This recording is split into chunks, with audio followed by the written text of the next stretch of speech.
there's another show, and we've got guests. We've got two guests. One of them here, and the other one just dealing with headphones is also here. Hooray! Hey! We've got Hello. Ben MacPherson and Jim Rowlston, and they're both PBH Free Fringers today. Hello! Hey! Hello! Hello. Ben, do you want to tell us a little bit about your show and where it is? Yeah, cool. My show is Ben MacPherson, Bonfire Man. Line that up with the camera there. A one-man character comedy mockumentary from the blistering heat of the Nevada desert at another August-based festival, which has similarly interesting financial implications on taking part.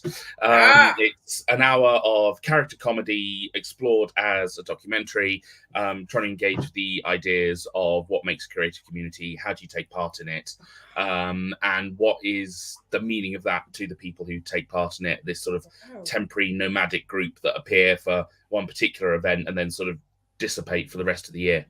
That's the Burning Man, is it you're talking about?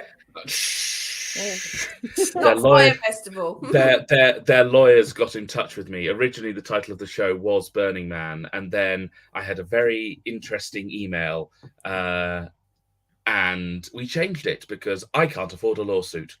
Okay. Just say Fire Festival, and then you'll get a whole different vibe of things. Exactly. But yeah, it's a lot of fun, and I think I would have been protected by UK parody laws, but I'm a penniless comedian and artist, so I can't go to court. So it's the Burning Pan.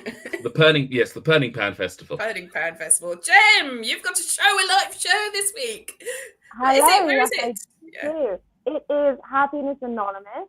There you go. And it's playing at CC Blooms, which is right kind of next door to Omni Centre, at 1:45 in the afternoon. And it is a show about happiness and zombies. I play 11 characters. Ooh, that would be too much. I play 6 characters.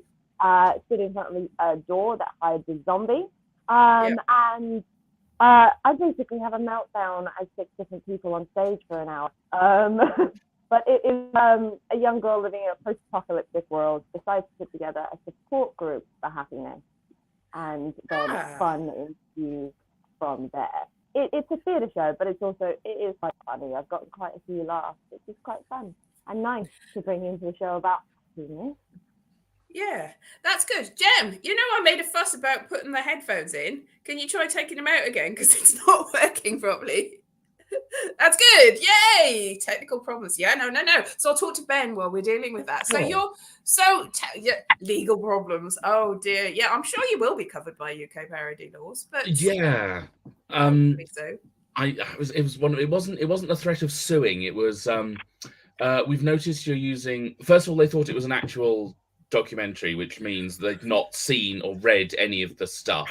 I think someone had very curtain twitchingly sent it to them and gone, oh, this is in the neighborhood. And that's fair use. You can talk about anything as long as it's for analytical purposes. Absolutely. But so I had to change the title. But also you see we have this lovely starburst going on.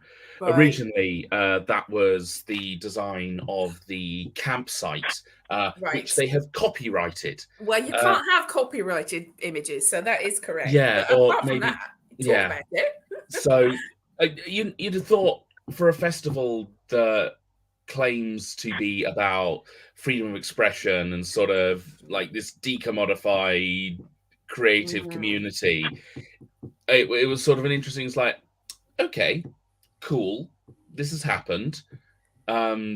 Very happy to see the image had to be changed, but it was interesting. There's wonderful email say we need to execute a licensing agreement. It's like, oh my god, I'm being executed. Nah, that's fine. Leave that. Jem, yours is about community and coming together too in a way. Yeah, and it is. I found, because I'm 3 shows in, so today's my 4th show. And I found that there are so many people who come to the show who then sort of say to me afterwards, can we stay and keep talking, because you've raised a lot of questions and I actually want a support group for happiness. Which yesterday it made me genuinely cry backstage, because I was like, I'm doing a thing. It's like, you know, those wildest dreams when you're writing something about community, and you're writing something about these kind of topics, and you kind of sit there and fantasize about a world where people respond to it in a certain way, and they want the thing that you're trying to get them to want. But to actually have that manifest, it really hit me. That, and also, like, you know, I think the day 4, day 3 exhaustion of being at the Fringe hit me in that moment as well.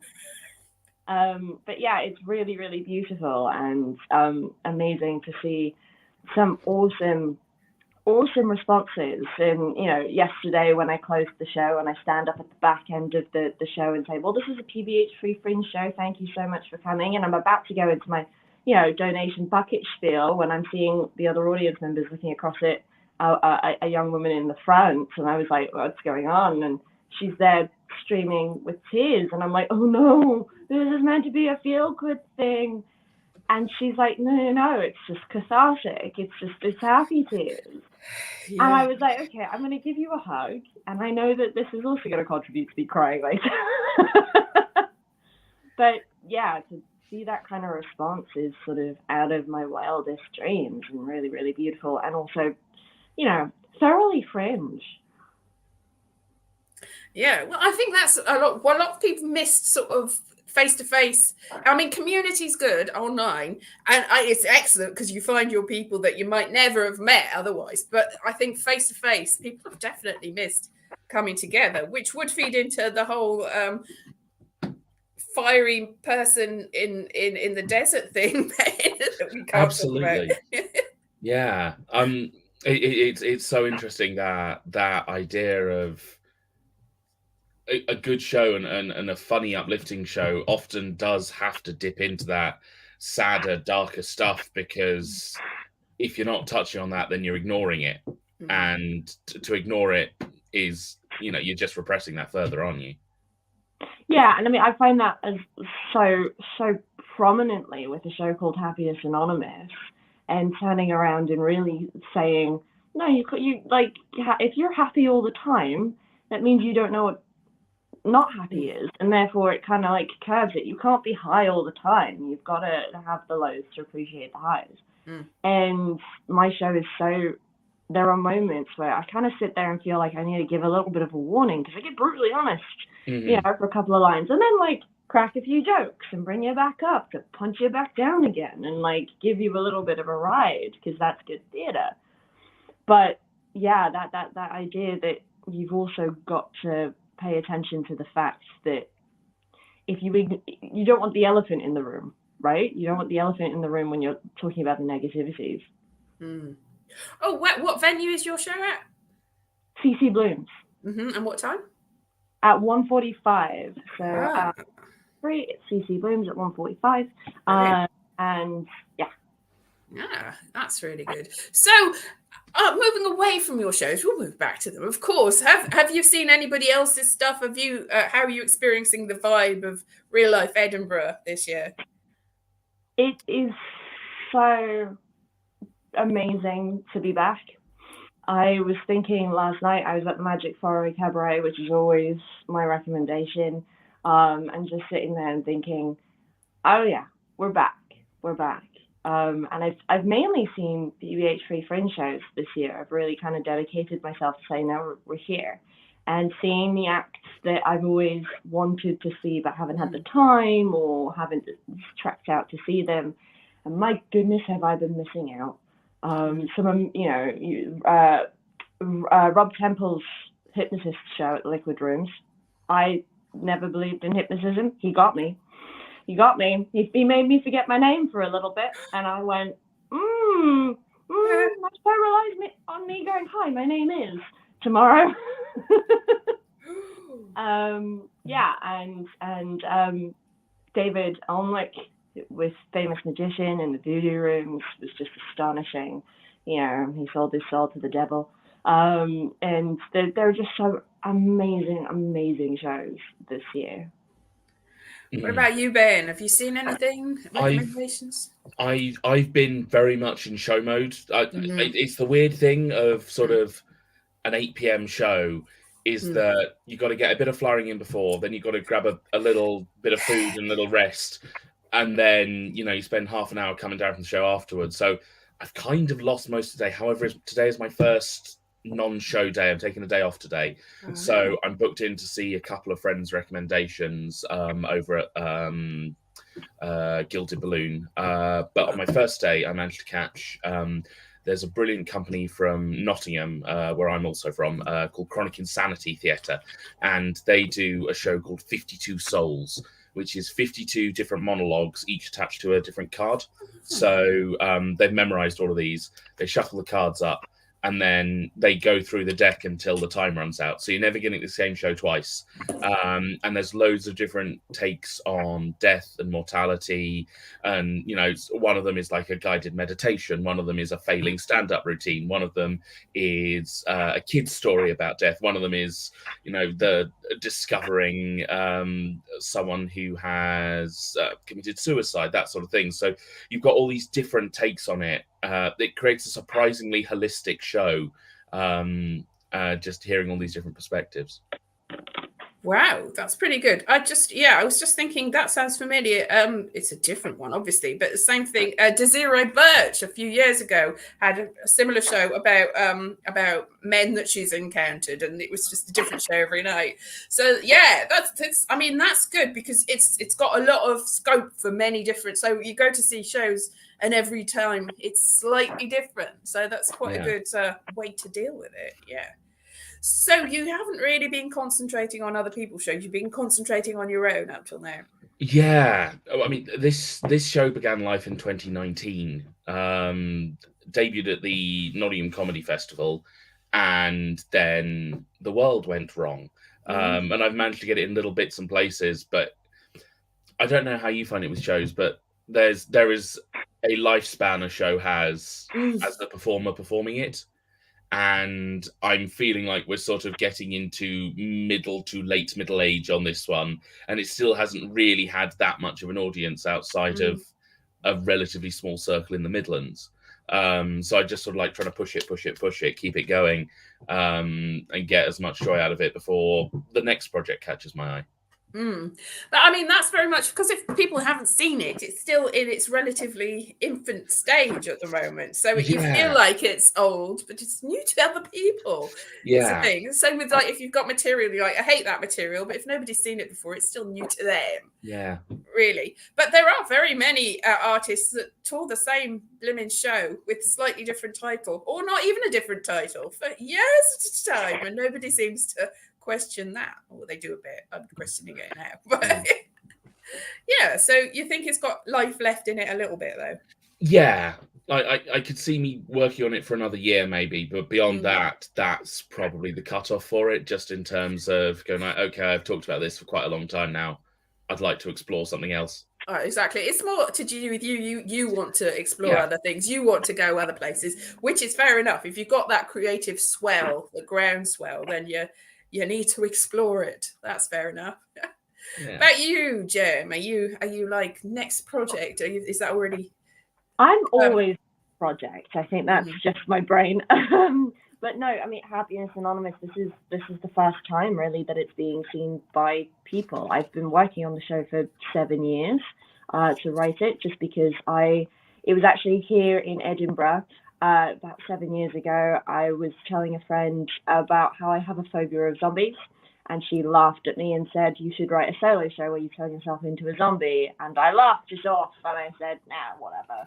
And then it lived rent-free in my head and continued to blossom and grow. And I discovered this title of Happiness Anonymous within myself, and then went, cool, I know exactly what I want the show to be about, but I don't have the answers yet. So when I say 7 years of work, it was also a case of I had to go through the process as well. I had to go through, there is heavy reference to the 12-step program in a show called Happiness Anonymous. There's also heavy reference to all of the other books that I've read about brains and brain spaces and all of the other work. So it kind of, it's the boring pitch is that it's the thesis of and a culmination of the work I've done to myself, and it's me sharing it in the way that I can share it, which is zombies and theatre. and being 6 people at once on stage, which is always fun to have a conversation with yourself out loud. So yeah, I mean, for me, it's now a case of it was ready to go for 2020. And then that happened. And then even since 2020, I've learned more. So the show has adapted and the show has changed. And even now during the Fringe runs, there are moments where I'm like, actually, this could so work harder and tighter and better if I do it in this way. So we're going to try and play and see how an audience responds. For me, that's the joy of the Fringe, is that you get to sort of sit there and go, well, today we'll try that idea and see if it works and see if it punches up the piece that we're working on. But yeah, no, the show is very much in its infant stages, in its let's get it out there. And I think everybody who knows and loves me, who has heard me talk about this show for 7 years, is kind of going, finally, maybe she'll stop talking about it now. But the truth is, I'm talking about it more than ever. So they're in for a fun ride. Well, again, life cycles are very different things. Some people develop for a long time before it germinates, and then you turn into a beautiful butterfly, and then you only last a day. No, that's yes, something like that. Your show will perish. Yeah, other things. I mean, tortoise is 200 years at least for a tortoise. Yeah, you can't compare your show with somebody else's show as well. It's going to have different themes. It's going to have a different life cycle. Some things work and they're just completely, that is the only time you can do it. And other times it is just, it evolves and it changes, or it stays the same and it's still universally welcomed as still meaning. It's just life, isn't it? Yeah, and I think it's totally valid what Ben's saying, is that, does come a time when you're an artist when you're like, I can't give myself to this thing enough for it to have the impact that it has. And I'm hoping that time for Happiness Anonymous doesn't come on Friday when the show ends and I'm like, nope, that's it. But I think that would be selling 7 years of work short. But I do think that it's totally valid to also reflect in on yourself as an artist and go, well, how can I perform this? Or do I need to give it a second life by hiring an actor to come in and do the role, and it's not coming from me? But I think there's also a thing in saying it's got to react to the world. I'm having quite a few comments of people going, this was written in response to COVID. And I'm like, no, just because it's a post-apocalyptic world, to rewrite some of the lines, just some lines to be like, to contextualize COVID as a secondary thing to kind of dispel people's minds. So it's an ever-changing thing, and that's the joy of live art. But it's timing, isn't it? You think something's the time has come and the time hasn't come, and then when the time does come, you go, now is the time. Just not letting it go too early is possibly a thing. So are you starting to plan your next show there, Ben? There is a list. So so many things. I like the adage that creativity is a train and it needs rails to run on. You've got to get that first little restriction so that the rest of it can just go ahead. So all of my shows have my initials as the title. So the first one was The Fall of Byron Montrose, BM. Then I had By Myself. This one is Bonfire Man. So I am starting to work on an idea that I'm calling the Britannica Memoir, which is a Sunset Boulevard type reimagining of the information age and the Encyclopedia Britannica as a person who feels trapped out of that and sort of no longer able to keep up or desirable in that. And it's kind of a queer parable dealing with some stuff that I work through in my head as a bisexual man in a world of far prettier bisexual and queer men. So whether that's in my head or not, I don't know. But it's a cool idea that I want to have a play around with. Well, I mean, the world is ever changing, and things that never existed, that did exist, that nobody knew about. And I don't even know where I'm going with that, but there's lots of names for things that were always there now, and things that you can do that you didn't know that you could do in the past. I don't know where I'm going with this. I'm just I'm liking it either way. Yeah, exactly. I've just discovered TikTok, and TikTok seems to have put me on various streams of things that I was like, is this me? Is this what really? It's like TikTok, self-expression and discovery through TikTok is a very interesting way. It's like, what is this app? But I don't know whether you're on TikTok, Ben.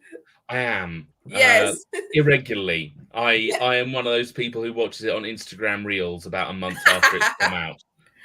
Yeah, it's all a mystery to me, and yet, and that's my main focus at the moment. It's like I should be doing work. No, I'm doing this. But yeah, the world is changing, and the world is opening up in many ways and closing up in others. Are you finding that? Yeah. Sort of thinking back to the Fringe. So my first Fringe was 2012, and sort of I was coming very constantly, and then had a year off for a family holiday, and then COVID. And this is the first time back in that time, and I don't know if it's because I'm that much further along in my career, but a lot of the fun seems to be harder to work for. Like, the fun is still there, but so much of it now feels quite mercenary in how you approach it, and whereas previously the numbers I'm getting this year, I would have been a bit disappointed with in a previous year. Now it's kind of like, oh, thank God I can do the show. Someone has turned up. Whereas previously I'd have gone like, oh, this isn't a very good turnout. And I think numbers are down everywhere. We mentioned earlier the Royal Mile is... I'm noticing far fewer students marching down chanting. And I don't know why, but I count that as a barometer for the fringiness of the Fringe. I'm even noticing far fewer flyers. Like yesterday, my parents actually came up to the Fringe to see my show, which, cool, fantastic, a little bit nerve-wracking. But I was like, well, we'll just go and get flyers for a show. And I was begging for flyers because I'm just finding that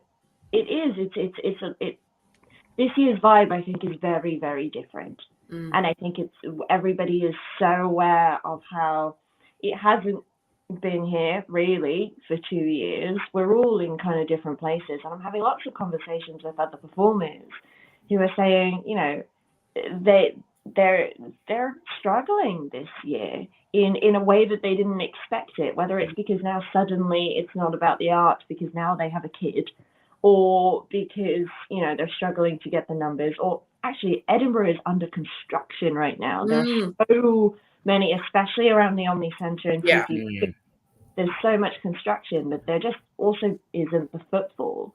So, and with the changes that are happening with the Ed Fringe Society and the missing things and the added differences that they're making, it's a completely different ball game now. And you're kind of like, I think I'm feeling like I'm putting in so much more work just because I'm having to relearn the Fringe. You know, and then also relearn this is the first time I've done it as a solo performer. I'm seeing so many more solo performers rather than big groups, which comes with all of its specialist struggles. So, but I think it's very tentative.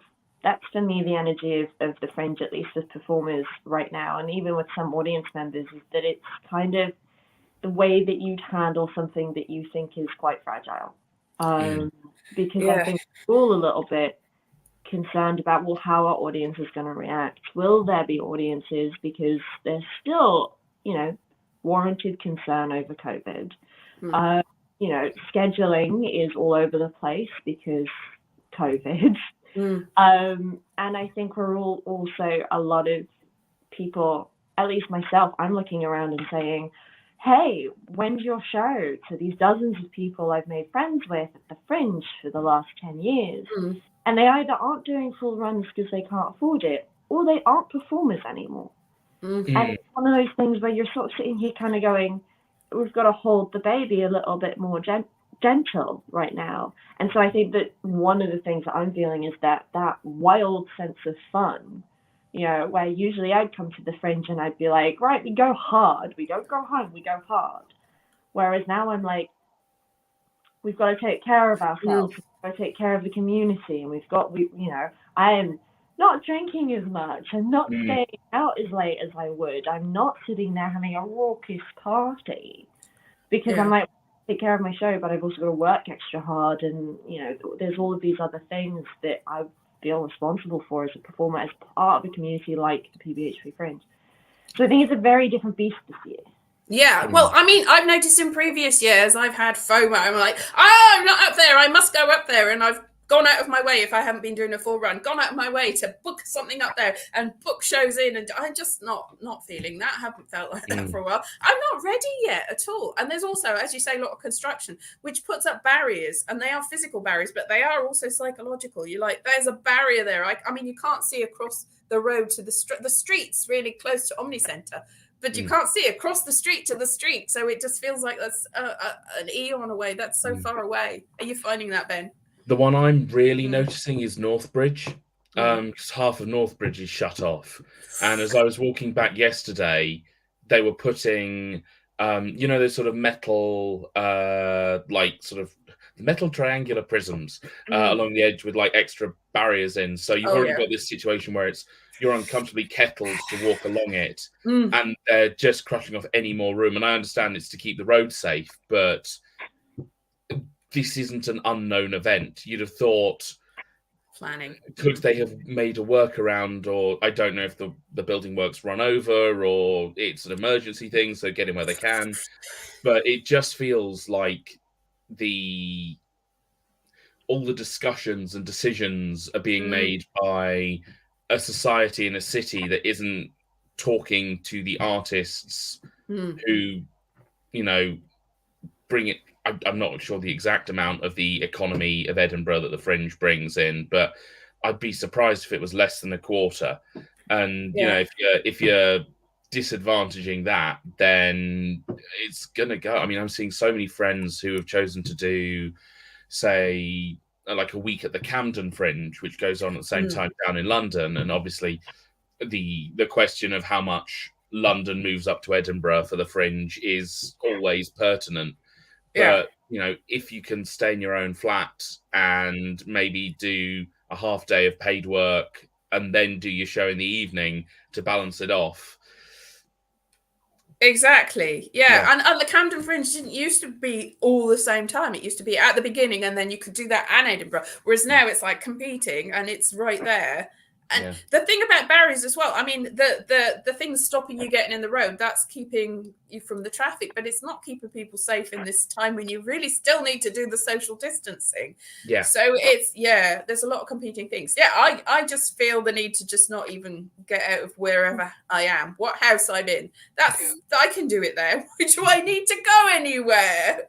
So, which is what you're saying, sorry to interrupt, but what you're saying about this idea of not feeling ready, I think that's also the messaging that's coming from like not only the city of Edinburgh. The city of Edinburgh is not ready for the Fringe to come back because it's all under construction. The main carriageways are not able to also safely commute people around because sidewalks are blocked off. You're having to step in front of buses to get around construction work in order to get to certain places.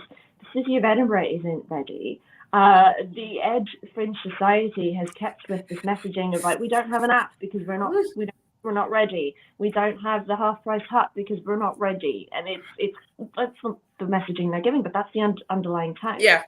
And it's one of those things where I'm kind of very proudly PBH because it's like we very much stepped up and gone, we can do it. I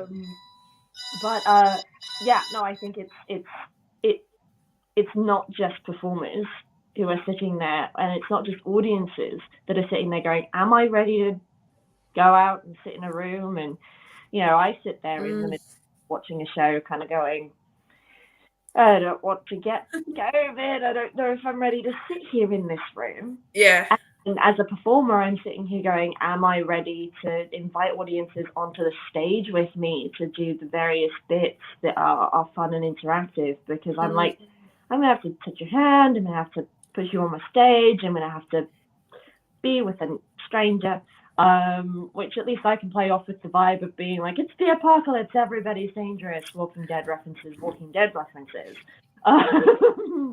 But I think it's very much the idea of it's everybody sort of sitting there and feeling like maybe we aren't ready, and then that's making people fear for the future of the Fringe, which is a bit upsetting and sad. It is.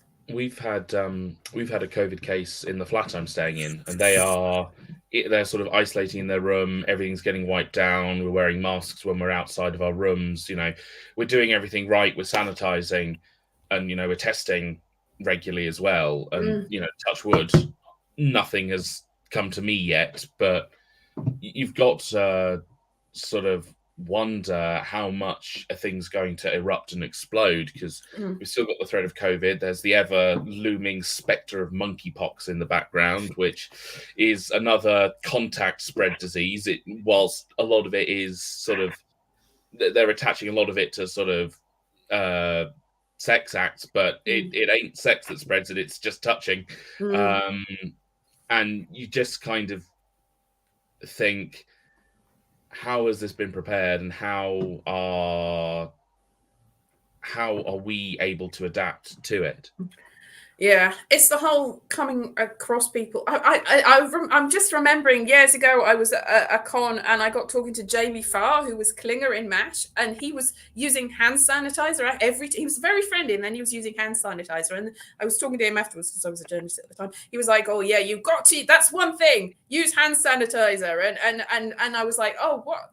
You're just being so picky." And I felt I was like judgmental about him. And now these years later, I'm like, "You sensible. You are a pioneer, Jamie Farr. How could I have been so cruel to you?"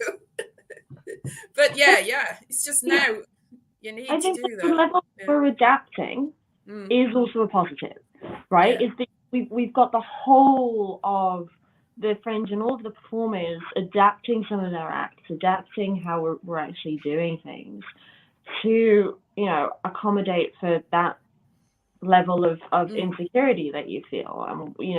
Despite the fact that it is harder this year, despite the fact that there are fewer crowds, I'm still going to shows that are selling out. I'm still, there's still a huge buzz about the success of what's happening here at the Fringe. And I think that really speaks to the resilience of the performers and the generosity of audiences. Like, I'm sitting and watching people contribute so much more than I've ever seen, like into the donation buckets of shows. And I'm sitting here going, I've done free Fringes before and I've barely ever gotten notes, right? Maybe that's just a comment on the quality of the work. But even with other people's shows, it's been a case of like you're throwing shrapnel into the bucket, whereas there's barely any coins going around. It's all notes. It's all, and sitting there not just tapping £1 or £2 on a card reader, it's putting in significant amounts. So I think there are some beautiful rays of light in amongst the struggles, and I think that's probably just us dealing with a different world. And going back to that point we were talking about earlier about how you've got to kind of address the elephant in the room and you've got to talk about it, is that we are living in a different world than we were a few years ago. Last time we did the Fringe, it was a totally different beast, not just the Fringe, but as a universe. And so we've got to kind of sit there and go, cool, yep, that happened. And I think everybody is kind of going, cool, yep, that happens. And there's that understanding with audiences that they should support a little harder because, artists have really suffered the last couple of years.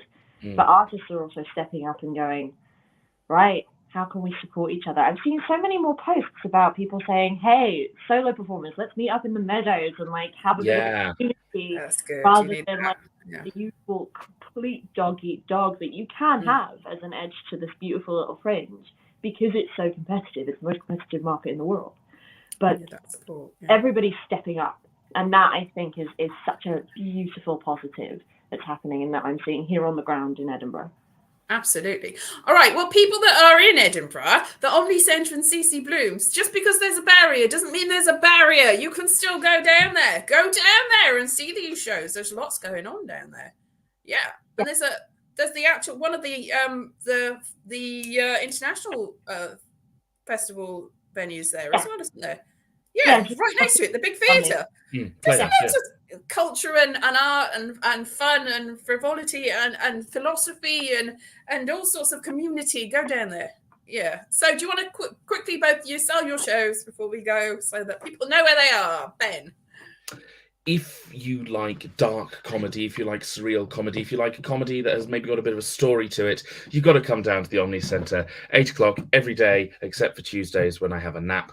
Ben MacPherson, Bonfire Man, you will meet such weird, wonderful characters as Noel Salamander, 6-foot-tall iguana, tech mogul, and man-eater, Mr. Whippy, Glaswegian kinkster and ice cream enthusiast, and the world's stickiest investigative journalist, Gluey Theroux. Whoa, that's a good selling. Jem, what about yours? If you want something that really, really goes into the world of whimsical, but also will pack a little bit of a punch that will make you laugh and also make you think, Happiness Anonymous is the show for you. It's a young girl living in a post-apocalyptic world who decides to put together a support group, and you meet her and her friends, or at least her little tribe that she's gathered together after living in a library for the whole of the apocalypse and reading it, as she puts forward her thoughts on how to be happy, has them destroyed, and takes you on a bit of a journey into the idea of happiness. It'll make you laugh, it'll make you cry. It's very whimsical, as me saying, hi, I'm a single woman playing 6 characters, and there's a zombie behind a big red door the whole time. That very much is the vibe of the show. Wow. It has made people laugh and it has made people cry, and I hate using that as the way to sell things because it always promises too much. But quite legitimately last night it made people laugh and it made people cry. Wow, that sounds fantastic. Also, we've had a comment. That sounds good. Yeah, and that's at CC Blooms.